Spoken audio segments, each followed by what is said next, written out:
Hi, we're on top of Mount Finlayson right now, so we took advantage of this sunny day and we hiked all the way up here, took a bunch of pictures along the way, and we'll do the same thing going down. So, I received an inverted macro ring in the mail not that long ago, in the last few days, and I wanted to take it out to test it, see how it works.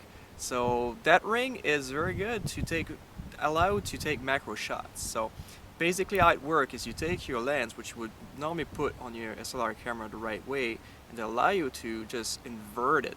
So what happened is, if you had already a macro feature, or you could actually take macro shots with your lens, well, once you invert it, your lens will take way closer shots. So if you're into macro insects or flowers photography, this might be the cheap tool for you. That costs about $2.50 on eBay.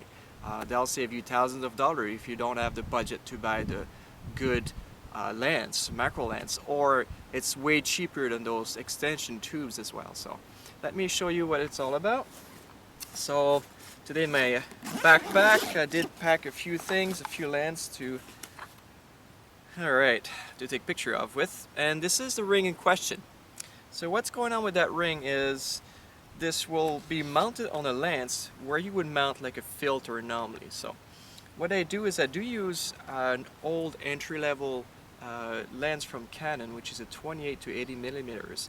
I did bought an SLR camera, film SLR, like over 10 years ago, and that came with it. So it's a little loose and whatnot, but still work fine. So what I will do here is I just take the ring and put it where we would put like a filter or something. So now that this is mounted properly, you'll see there's a little red dot here. So this is a Canon ring. So that fits very well with your SLR body. So what we'll do here is we'll just take this Tokina lens out of there and we'll replace it with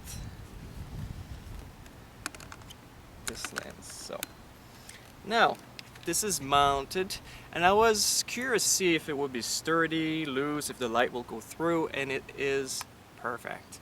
So what we'll do here is we'll take this cap off, because as you can see now, what would have been before, that part would have been in my body, now it's going outside. So you want to be careful using your lens if you're using a good lens that you're using like on a daily basis or whatever.